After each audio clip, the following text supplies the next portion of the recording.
귀한 찬송 감사합니다. 우리 하나님께서 기쁘게 받으신 줄로 믿습니다. 오늘 우리에게 주는 하나님의 말씀은 히브리서 1장 1절부터 4절까지 말씀입니다. 히브리서 1장 1절부터 4절까지 말씀. 봉독할 때에 살아계신 우리 하나님의 음성으로 들으시기 바랍니다.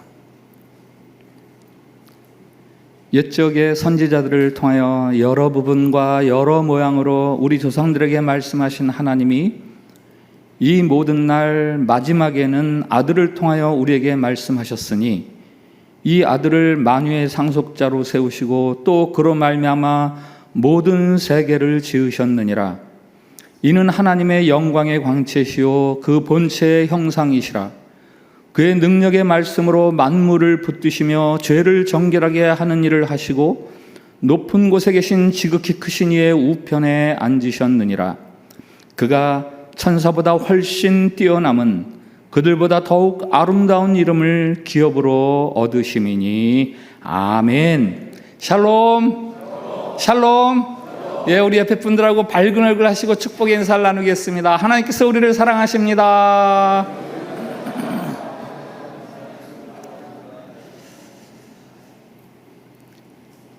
영국의 한 지방신문사에서 설문을 조사했다 그러죠. 지역 주민들에게 우리 지역에서 런던으로 가는 제일 좋은 방법이 무엇이냐 그랬더니 여러 가지 답이 나왔답니다. 몇 번 국도를 통해서 몇 번 국도로 가면 거기 경치가 너무 아름답다.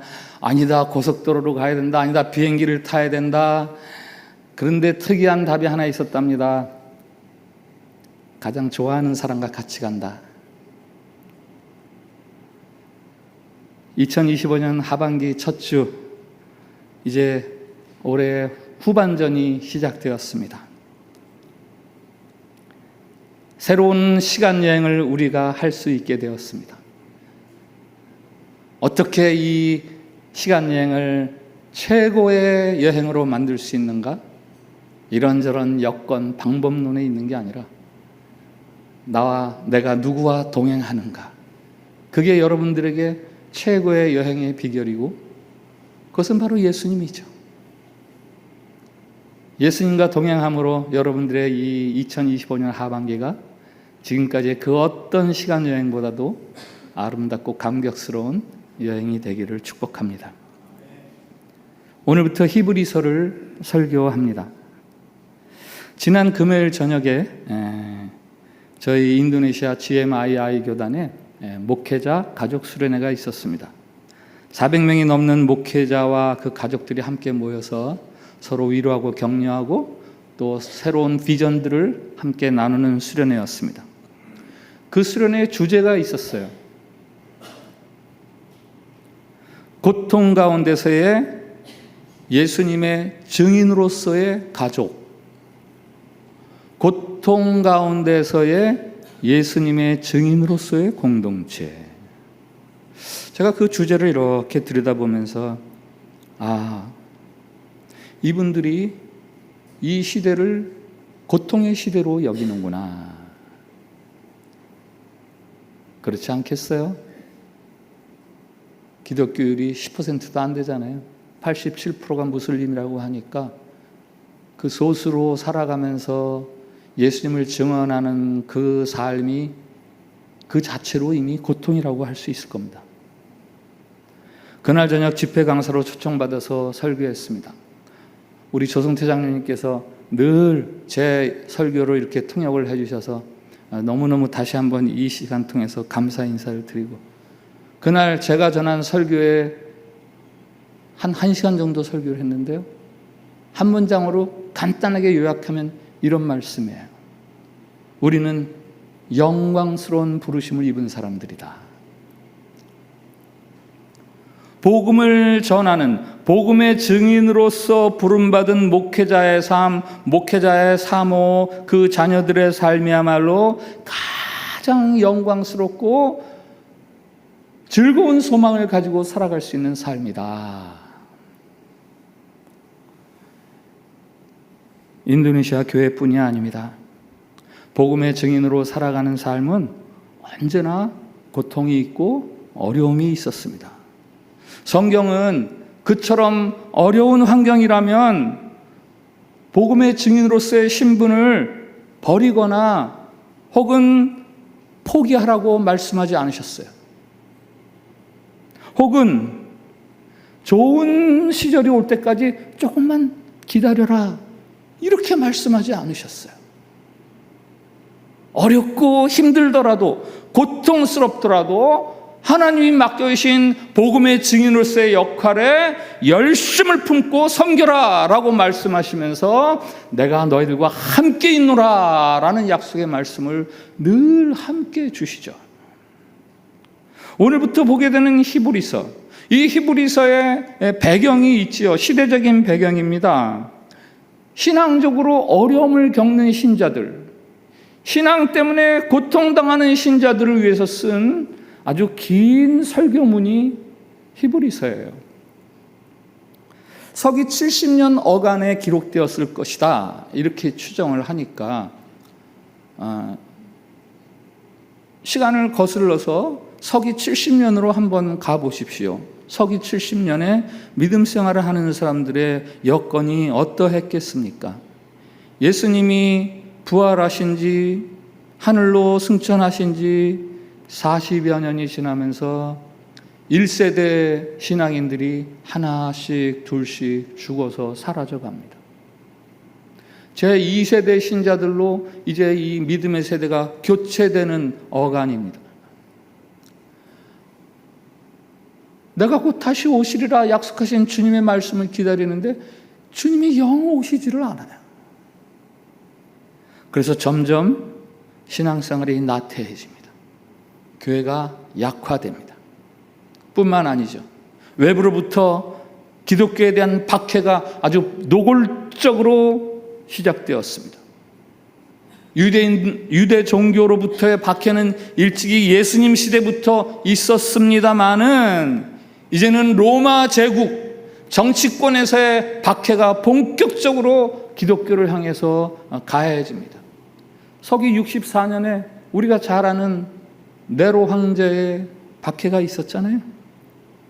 신앙 때문에 정치적으로, 사회적으로, 문화적으로 따돌림 당하고 재산 빼앗기고 심지어는 목숨까지 위협을 받습니다. 이런 어려운 환경 속에서 살아가는 신자들에게 용기를 주기 위해서 쓴 글이 바로 우리가 이제부터 볼 히브리서인 거죠. 이 시대 우리에게도 신앙생활 하는데 어려움이 있습니다. 신앙생활하기가 쉽지가 않아요. 우리의 믿음을 흔들고 우리를 유혹하는 외부적인 핍박이라기보다는 유혹이라는 이름을 쓴 핍박이 우리들에게 외부로부터 있고, 또 우리 안에서 일어나는 내적인 회의감, 신앙적인 회의감, 혹은 영적인 무기력, 신앙생활을 제대로 하지 못하게 하는 내적, 외적 장애물들, 도전들이 언제나 있습니다. 그 같은 신자들에게 들려주시는, 제일 먼저 들려주시는 히브리서를 통한 하나님의 말씀, 하나님의 메시지, 그건 뭔지 아세요? 말씀하시는 하나님, 말씀하시는 하나님. 오늘 1절, 2절을 한번 같이 읽어봅시다. 1절, 2절 시작. 옛적에 선지자들을 통하여 여러 부분과 여러 모양으로 우리 조상들에게 말씀하신 하나님이 이 모든 날 마지막에는 아들을 통하여 우리에게 말씀하셨으니. 아멘. 하나님에 대해서 반복적으로 붙는 서술어가 있습니다. 말씀하신다, 말씀하신다. 누구에게 말씀하십니까? 옛적에는 우리 조상들에게, 지금은 우리에게. 어떻게 말씀하십니까? 옛적에는 선지자들을 통해서, 지금은 아들 예수 그리스도를 통해서. 말씀하시는 하나님이란 무슨 의미입니까? 말씀하시는 하나님의 반대말을 한번 생각해 보시죠. 뭐죠? 말씀하지 않으시는 하나님, 침묵하시는 하나님, 무관심하신 하나님. 말씀하시는 하나님이란 하나님의 백성을 홀로 방치하는 그런 하나님이 아니라 돌봐주시고 도와주시고 간섭하시는 하나님이다, 이거예요. 옛날 어릴 적에 소풍 가면은 빠지지 않고 하는 놀이가 보물찾기. 선생님들이 다 보물을 여기저기 다 숨겨놓고 보물찾기 시간이 되면 자, 지금부터 보물찾기 시작! 그리고 뒤에서 가만히 쳐다보세요. 하나님은 그런 구경하는 선생님 같은 하나님이 아니세요. 여러 부분과 여러 모양으로 여러 번 여러 가지 방법으로 at many times in various ways 하나님은 우리의 믿음, 하나님의 백성됨을 위해서 아주 세밀하게 살피시고 요목조목으로 도와주십니다. 어떻게 해요? 말씀으로. 아주 옛날부터 또 그랬고 지금 마지막으로 예수 그리스도를 통해서 말씀하십니다. 이렇게 저렇게 선지자들 통해서 다양하게 말씀하시던 하나님이 예수님을 통해서 마지막으로 말씀해 주셨어요. 예수님은 완전한 말씀이라는 거죠. 충분한 말씀이라는 거예요. 보충할 필요가 없다라는 겁니다. 더 이상 보충할 말씀이 필요 없습니다. 그리고 마지막으로 라는 말씀은 이제 예수님 이외에 더 이상의 말씀은 없다라는 거예요. 더 이상의 기회는 없습니다. 예수님이 아주 최종적이다. 긴박감이 있는 거죠. 절박함이 있는 거죠. 예수님은 자기 백성들에게 들려주시는 하나님의 아주 완전하고 아주 긴박하고 절박한 말씀, 그게 바로 예수님이에요. 예수님을 통해 들려주시는 말씀은 뭡니까? 예수님을 통해 들려주시는 말씀, 오늘 예수님에 대한 소개를 세 가지로 분류를 하죠. 먼저 하나님과 관련돼서 예수님은 누구신가? 그다음에 만물, 만유와 더불어서 모든 세상과 더불어서 예수님은 누구신가? 그리고 우리 사람과 관련해서 예수님은 누군가? 우리 2절부터 4절까지 한번 같이 읽어보겠습니다. 이게 하나님과 관련한 예수님에 대한 말씀인데요. 시작. 이 모든 날 마지막에는 아들을 통하여 우리에게 말씀하셨으니 이 아들을 만유의 상속자로 세우시고 또 그로 말미암아 모든 세계를 지으셨느니라. 이는 하나님의 영광의 광채시요 그 본체의 형상이시라. 그의 능력의 말씀으로 만물을 붙드시며 죄를 정결하게 하는 일을 하시고 높은 곳에 계신 지극히 크신 이의 우편에 앉으셨느니라. 그가 천사보다 훨씬 뛰어남은 그들보다 더욱 아름다운 이름을 기업으로 얻으심이니 해서 저기 빨갛게 해놓은 게 하나님과 관련돼서 예수님을 설명하는 거예요. 예수님은 하나님의 아들이시다. 예수님은 하나님의 영광을 드러내는 광채시다. 하나님의 본질을 그대로 드러내는 형상이시고 하나님 오른편에 앉아 계신 분이시다. 이 모든 예수님에 대한 하나님과 관련된 설명들은 뭡니까? 뭐예요? 그러니 예수님을 경배하라는 거죠. 예수님을 높이라는 거죠. 저기 천사 얘기가 갑자기 나와요. 예수님은 천사보다 훨씬 뛰어나다. 그리고 5절부터 마지막 1장의 14절까지 예수님이 천사보다 뛰어나다고 길게 설명을 해줍니다. 왜 그런지 아세요? 그 당시에 천사 숭배 신앙이 있었거든요. 천사 숭배 사람들에게 사람이 할 수 없는 일들을 천사는 할 수 있다. 사람 수천 명보다 천사 하나가 더 위대하고 그래서 천사를 숭배하는 거예요. 그런데 예수님은 그 천사들보다도 더 뛰어나신 분이시다. 그러니 천사를 숭배할 게 아니라 이제는 우리가 예수님을 숭배해야 된다. 우리가 높이고 받들어야 할 분은 천사 따위가 아니라 예수님이시다. 오늘 이 시대에 숭배하는 것이 있잖아요. 여러분이 숭배하고 있는 게 혹시 있습니까? 뭐죠? 우리 예수님은 그것들보다도 더 높임 받아야 할 분, 이 세상에 그 어떤 것보다도 더 높임 받으셔야 할 분이십니다. 주님은 3등입니다 라는 아주 오래된 글이 있어요. 화면을 한번 띄워주시기 바랍니다. 주님은 3등입니다. 1등은 하고 싶은 일, 2등은 해야 하는 일, 3등은 주님 만나는 일. 하고 싶은 일 다 하고 해야 하는 일도 다 마치고 그 후에 여유가 있으면 주님을 만나줍니다. 주님은 3등입니다. 어려운 일이 생겼을 때도 먼저 내 힘으로 한번 해보고 그래도 안 되면 가까이 있는 사람에게 도와달라고 하고 그나마도 안 되면 주님을 부릅니다. 주님은 3등입니다. 그런데 주님께 나는 1등입니다. 무슨 일이 있어도 내가 부르기만 하면 도와주십니다. 내가 괴로워할 때는 만사를 제쳐놓고 달려오십니다. 아무도 내 곁에 없다고 생각될 때에는 홀로 내 곁에 오셔서 나를 위로해 주십니다.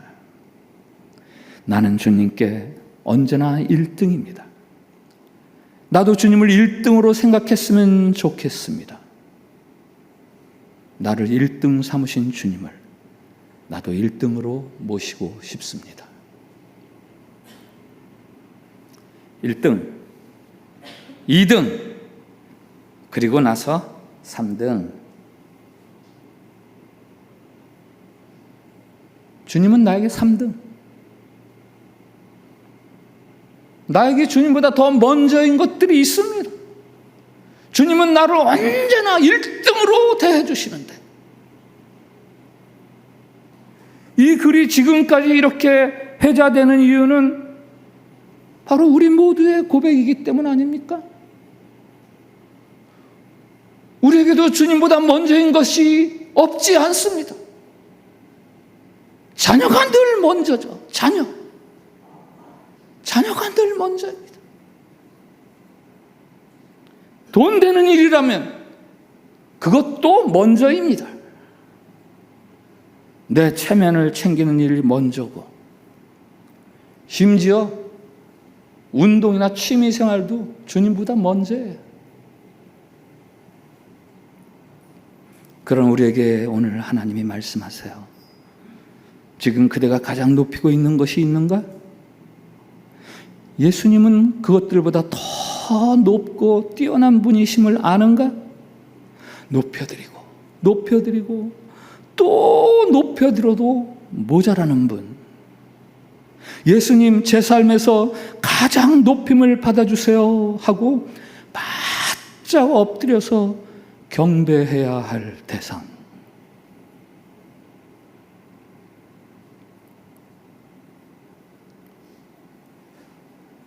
예수님을 만물과 관련해서 말씀하시죠. 2절부터 3절을 우리 한 번 더 읽습니다. 저 빨간색으로 친 것을 유심히 보시면서 한 번 더 읽습니다. 시작. 이 모든 날 마지막에는 아들을 통하여 우리에게 말씀하셨으니 이 아들을 만유의 상속자로 세우시고 또 그로 말미암아 모든 세계를 지으셨느니라. 이는 하나님의 영광의 광채시요 그 본체의 형상이시라. 그의 능력의 말씀으로 만물을 붙드시며 죄를 정결하게 하는 일을 하시고 높은 곳에 계신 지극히 크신 이의 우편에 앉으셨느니라. 아멘. 만물과 관련돼서 예수님을 만유의 상속자로 하나님이 세우시고 그로 말미암아 만물을 지으시고 만물을 그로 인해서 붙드시고, 여기 붙들다라는 말은요 영어로 보니까 sustain이에요. sustain. 만물을 지탱하고 유지한다라는 것, 보존한다라는 의미죠. 예수님은 이 세상을 창조하시고 보존하시고 이 세상의 상속자, 영원한 이 세상의 주인이세요. 세상의 모든 것들이 다 예수님께 속해 있습니다. 성경을 읽을 때 제가 종종 말씀드려요. 만물, 세상, 모든 사람, 그러면 뭐로 읽으면 좋다고요? 나로 읽으면 좋다고 말씀드렸어요. 오늘 만물 대신에, 모든 세계 대신에 나를 집어넣으세요. 나는 예수님에게 속해 있습니다. 나는 예수님의 소유입니다. 여러분의 인생이란 예수님에 의해서 창조되었고 예수님에 의해서 지탱되고 있고 영원히 예수님의 것이 될 것입니다.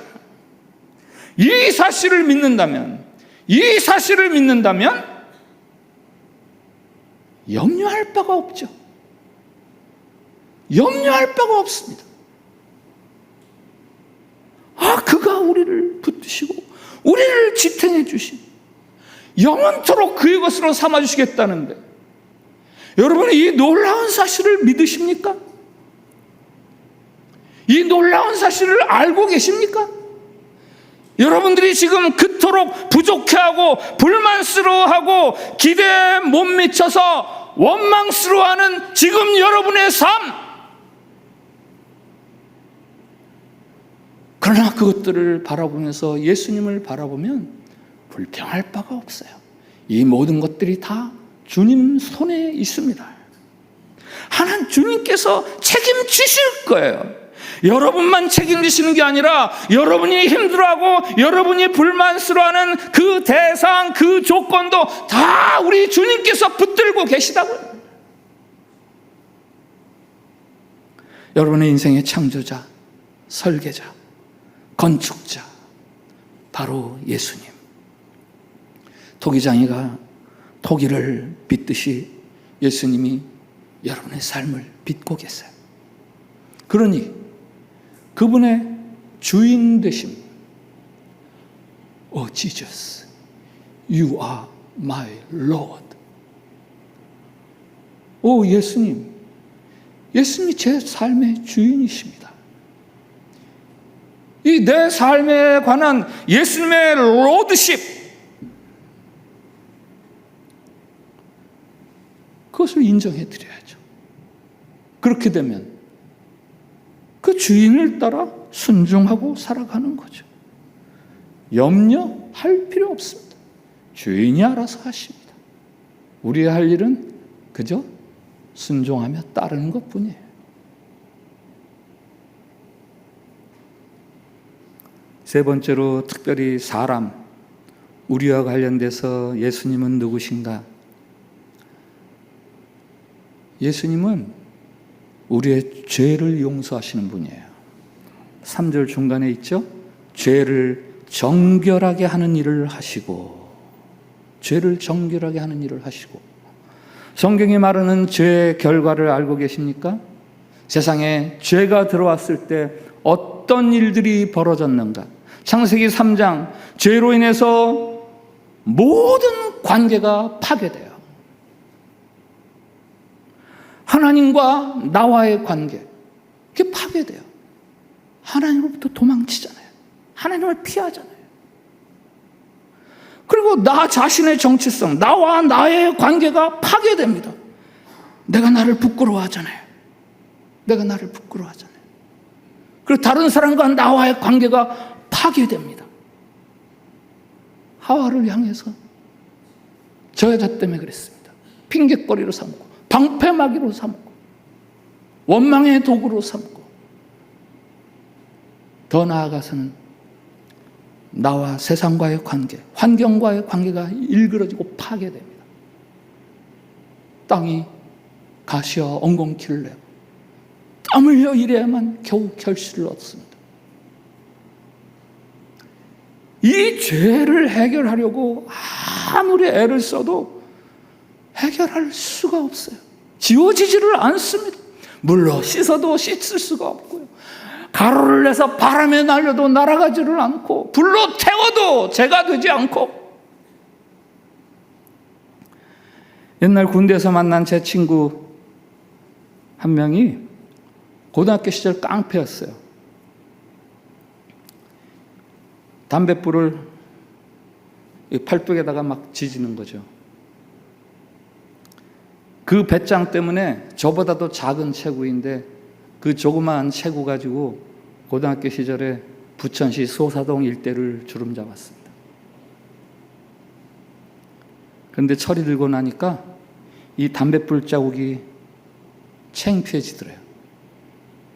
여름 되면 이게 창피해서 반팔 소매 옷을 입을 수가 없더래요. 야, 이거 어떻게 지울 방법이 없을까? 어떻게 지울 방법이 없을까? 지울 수가 없더래요. 철수세미로 밀어도 안 지워지더래요. 생각하다가 그 친구가 생각해낸 방법이 있었어요. 여기다가 알코올을 쫙 바르고 불을 탁 붙였어요. 샥! 순식간에 탁. 제가 군대에서 그 친구를 만났을 때는 여기에 담뱃불 자국은 희미하게 남아있고 화상 자국이 남아있었어요. 대단한 결기죠.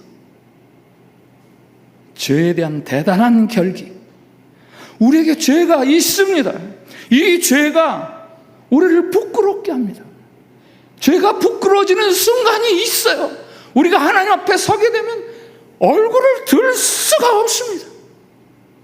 우리에게는 이 죄 문제를 해결할 방법이 없습니다. 그런데 예수님께서 우리의 이 죄 문제를 씻어주셨어요. 해결해 주셨어요. 십자가에서 그가 보혈을 흘리심으로 그의 보혈이 우리의 죄를 씻는 세척제가 되었습니다.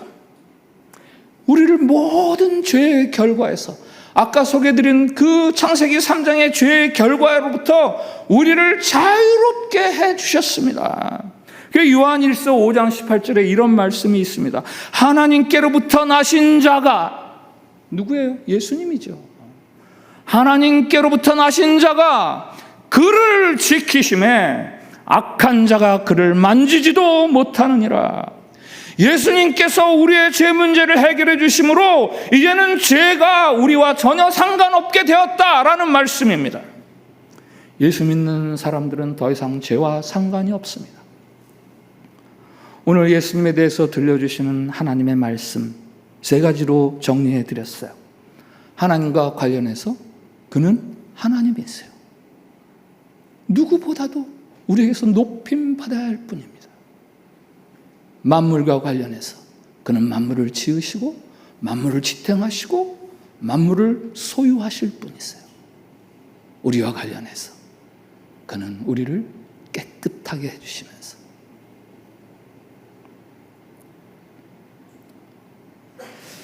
오늘 히브리서 독자들, 1차 독자들은 믿음 때문에 고난당하는 성도들이죠. 그들에게 소원이 있을까요? 믿음 때문에 고통당하는 사람들, 고난받는 사람들, 그들에게 무엇이 제일 필요할까요? 최근에 뉴욕타임스가 기생충이라는 우리나라 영화를 21세기 최고의 영화라고 선정했다는 기사를 며칠 전에 보았어요. 혹시 기생충이라는 영화를 보셨는지 모르겠어요. 그 영화가 상징하는 주인공 가정의 고통, 그 고통을 상징하는 게 있죠. 반지하. 이 반지하 가옥이 한국에밖에 없는 거래요. 그래서 외국에서 보니까 참 신선하더래요. 이게 고통을 이야기해주는 아주 신선한 소재구나. 교회사에서 믿음으로 당하는 고통을 상징하는 단어가 있죠. 카타콤.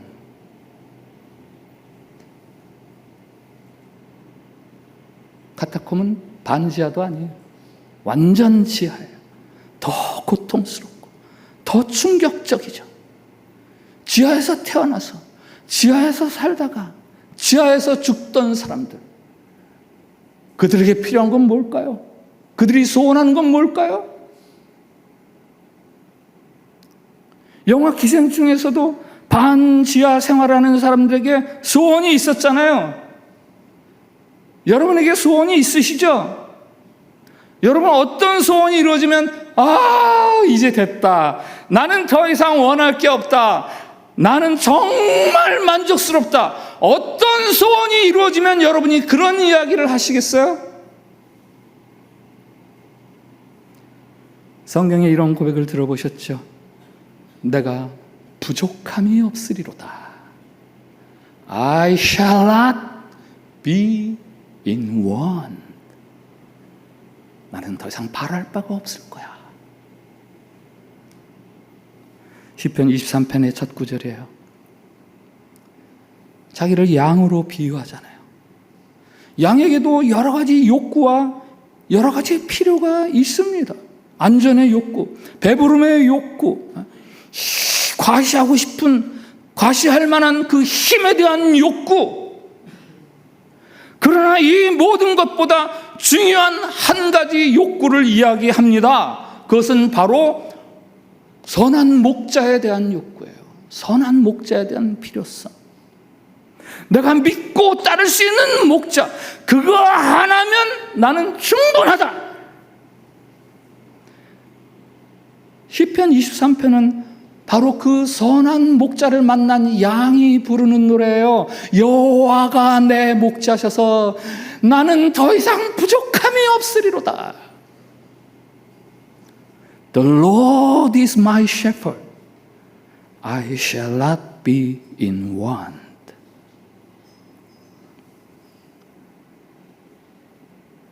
사회가 엄청나게 발달했죠. 제가 태어나던 60년 전과 비교해도 비교할 바가 없고요. 사회를 진단하는 여러 가지 숫자들 날마다 진보하고 있고, 역사상 인류가 이렇게 풍요로운 시대를 살아간 적은 없었다라고 말합니다마는, 그러나 또 그런 얘기를 하죠. 이렇게 사람의 욕구가 강렬한 시대는 없다. 욕구가 강렬하다는 건 뭐예요? 불만이 많다는 거죠. 필요성이 많아진다는 거죠.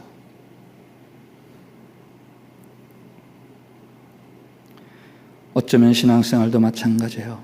숫자. 신앙의 연륜은 더해가는데 점점점 확신이 줄어들어요.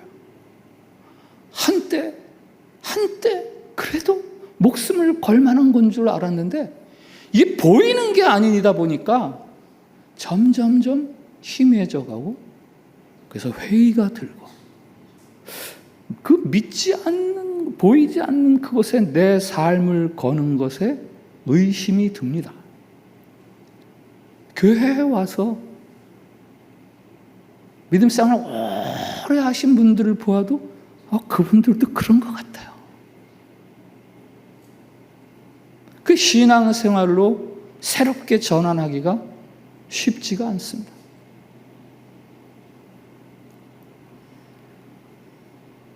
불안함과 불확실함, 절망과 두려움, 더딤과 기다림.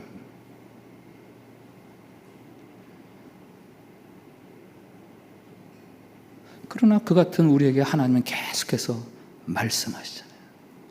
계속해서 말씀하십니다. 오늘 우리가 읽은 히브리서 첫 구절을 통해서도 말씀하십니다. 그 첫 번째 말씀은 바로 예수님에 대한 말씀이에요. 어떤 예수님? 우리로부터 영광을 받으실 만한 예수님. 우리를 지으시고 우리를 보존하시고 우리를 영원히 자기 것으로 삼으실 예수님. 우리를 죄 없다, 거룩하다 하실 그 예수님. 영화 기생충이 이 시대에 던져주는 메시지가 있죠. 그러니까 21세기 최고의 영화로 선정되는 거 아닙니까? 그냥 뭐 재미있어서 선정되는 건 아니잖아요. 영화 기생충이 던져주는 메시지가 있다면 끝없는 욕망이에요. 끝없는 욕망. 좁은 반지하에서 지상의 대저택으로 옮겨가기 위해서 조금씩 하나씩 옮겨가는 삶. 인스턴트 뭐라 그래요? 라면. 네. 그걸 먹던 삶에서 영양가 높은 것들을 푸짐하게 먹고 남길 수 있는 그런 상으로 옮겨가는 삶. 그러나 그 영화의 결말은 뭐예요? 파괴입니다. 파괴. 다른 사람을 파괴하고 자기 자신을 파괴합니다. 영화 마지막엔 이제 처음에 반지하가 아니라 반지하보다도 더 깊숙한 곳, 아무도 볼 수 없는 저 지하 깊숙한 곳으로 주인공이 숨어 들어가요. 그 남자 주인공 더 이상 이제 다른 영화에 주연 못할 거예요. 그 깊이 숨어 들어가 있어서. 웃어야 되는데.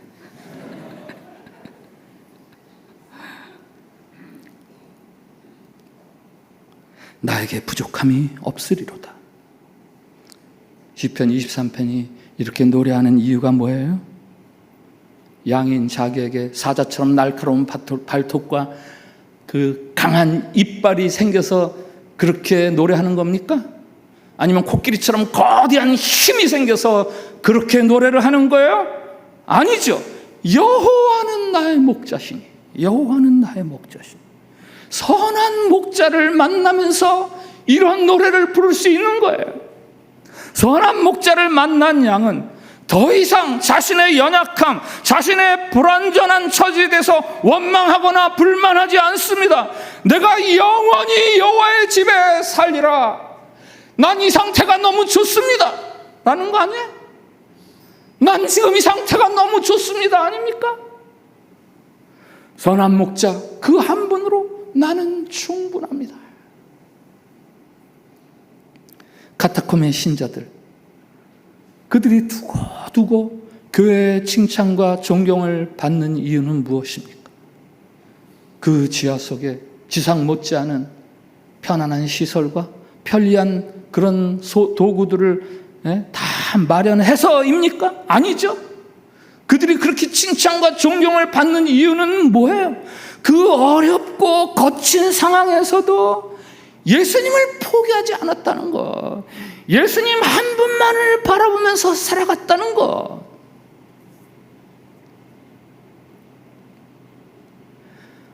내적으로 외적으로 신앙적인 회의와 도전이 많이 벌어지는 이 시대. 그러나 그것은 우리가 신앙을 포기하거나 신앙을 게을리해야 할 수 있는, 해도 되는 그런 이유가 아니에요. 그것은 바로 우리가 카타콤의 신자들처럼 영적 감동을 남길 수 있는 기회, 영적 감동을 남길 수 있는 기회. 그게 바로 우리가 겪고 있는 불편함이고 아픔이고 고통이고 어려움들이에요.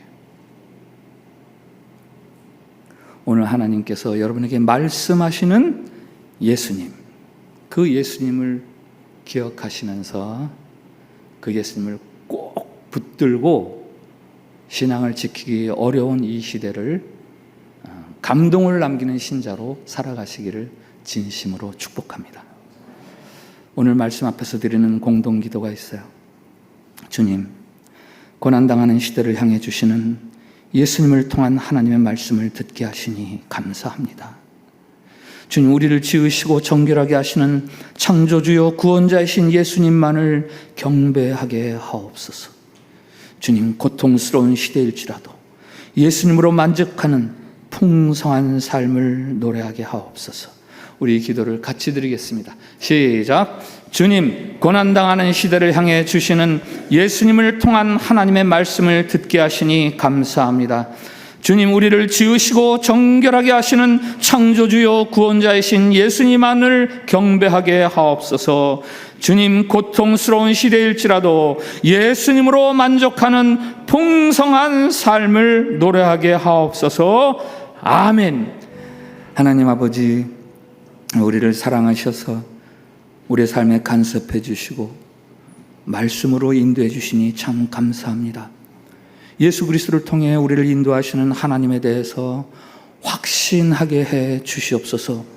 우리를 통해 영광 받으실 분, 우리의 참 주인이 되어서 우리를 완성시키실 분, 우리 죄를 정결하게 하시어 죄의 결과로부터 우리를 자유케 하실 분, 그 주님을 사모하고 열망하는 마음을 주시고 그 주님께 집중하는 삶을 살게 해 주시옵소서.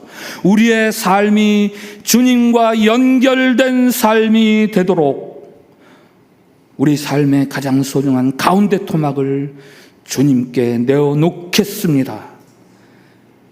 주님 안에서 약속하신 놀랍고 풍성한 삶을 누릴 수 있게 해 주시고 우리 가운데 단 한 사람도 빠짐없이 2025년 하반기를 살아가면서 진한 영적 감동을 남기는 믿음의 거장들이 되게 해 주시옵소서.